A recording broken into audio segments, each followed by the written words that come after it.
Dans cette vidéo, nous allons voir le corrigé des tâches suivantes. Tâche 1.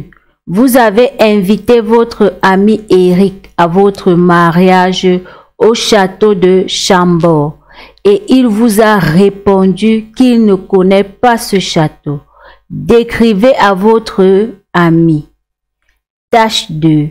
Dans votre blog, racontez votre expérience de l'apprentissage d'une langue étrangère. Tâche 3. Sur un site internet dédié à la cuisine, vous avez lu les deux opinions suivantes au sujet des cuisiniers amateurs et professionnels. Vous écrivez un court article que vous voulez faire paraître dans le journal Le Monde. On se retrouve juste après cette annonce. Bonjour à toutes et à tous. Suite à la demande de nombreux d'entre vous, je suis heureuse de vous annoncer que nous lançons dès à présent les souscriptions pour notre chaîne. Cela signifie que vous pourrez souscrire pour avoir accès tous les 2 jours au corrigé des sujets actuels et fréquents de tous les centres d'examen dans le monde, des épreuves d'expression écrite et orale. Également, vous aurez le privilège de proposer vos sujets et les corrigés vous seront donnés dans les plus brefs délais. Bien d'autres avantages seront au rendez-vous. Cependant, je tiens à rassurer tous les abonnés qui ne souhaitent pas souscrire à notre chaîne. Rien ne changera pour vous. Vous pourrez continuer à accéder à tous nos contenus gratuits comme avant. Les souscriptions sont uniquement destinées à offrir des avantages supplémentaires pour ceux qui souhaitent en bénéficier. Nous espérons que vous serez aussi excités que nous à l'idée de ces nouvelles souscriptions et nous vous remercions pour votre soutien continu. Pour plus de détails, veuillez cliquer sur le premier lien qui se trouve dans la barre de description. Bonjour à toutes et à tous. Aujourd'hui, nous allons vous proposer une ébauche de correction des différentes tâches de l'épreuve d'expression écrite. Suivez attentivement. Je vous invite à vous abonner, liker et partager. Tâche 1. Vous avez invité votre ami Eric à votre mariage au château de Chambord et il vous a répondu qu'il ne connaît pas ce château. Décrivez à votre ami. Correction.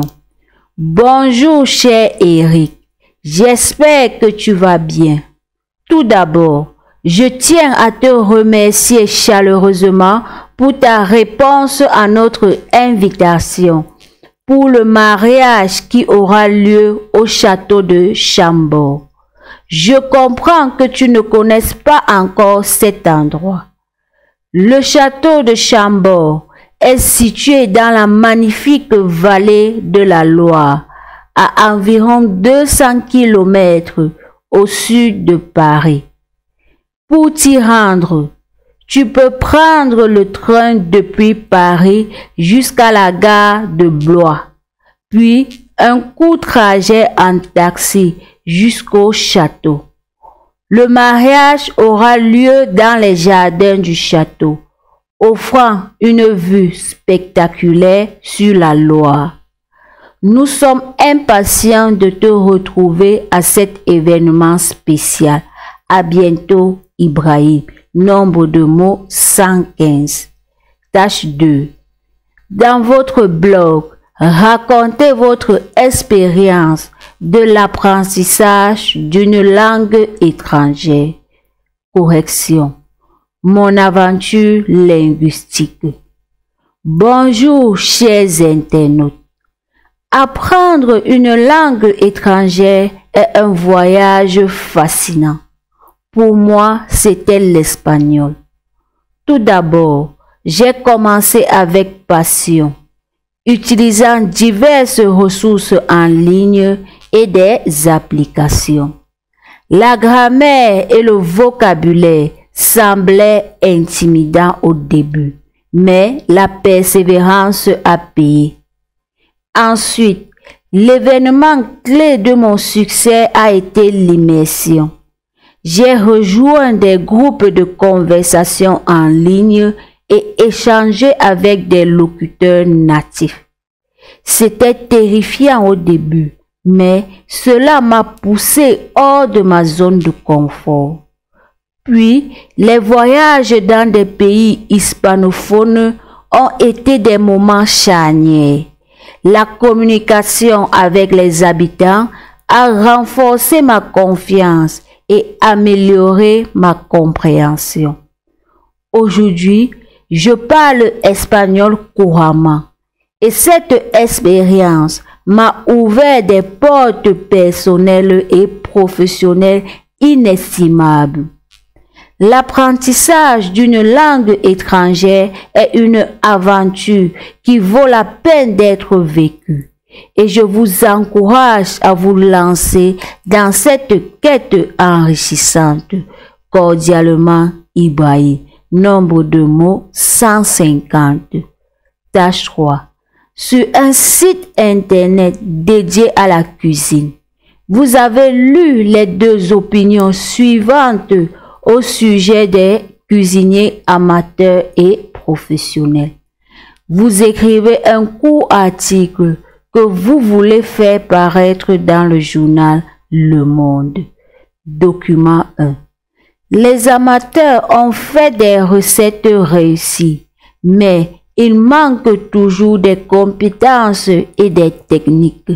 C'est pourquoi la formation et l'expérience sont nécessaires pour être un vrai cuisinier. Document 2. Il parle des cuisiniers qui ont appris le métier de cuisinier sur Internet et qui ont le buzz sur les réseaux sociaux. Il raconte aussi l'histoire d'une amatrice qui est devenue professionnelle et qui a rédigé plusieurs livres sur la cuisine pour les amateurs de cuisine à la maison. Correction. Cuisinier amateur et professionnel. De nos jours, la question des cuisiniers amateurs et professionnels est sujette à débat. Le document 1 souligne l'importance de la formation et de l'expérience pour devenir un cuisinier compétent. Le document 2, quant à lui, met en avant les chefs qui ont appris leur métier en ligne et ont réussi à se faire connaître grâce aux réseaux sociaux.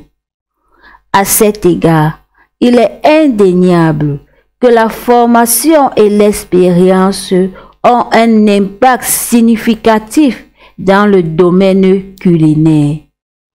Tout d'abord, la formation permet d'apprendre les techniques de base et les méthodes de préparation et de cuisson des aliments. Ensuite, elle favorise le développement de la créativité culinaire. Les chefs formés ont la capacité de concevoir de nouvelles recettes, créant ainsi des plats uniques et appétissants. En outre, la formation et l'expérience aident également les chefs à gérer le stress et à travailler efficacement dans des conditions à haute pression. En conclusion, bien que la formation et l'expérience offrent de nombreux avantages, il n'en demeure pas moins que l'apprentissage autodidacte en ligne peut également présenter des avantages. Nombre de mots 180. Nous sommes arrivés au terme de cette vidéo. Surtout, n'oubliez pas de vous abonner, liker et partager pour nous encourager. À très bientôt dans les prochaines vidéos. Bonne chance!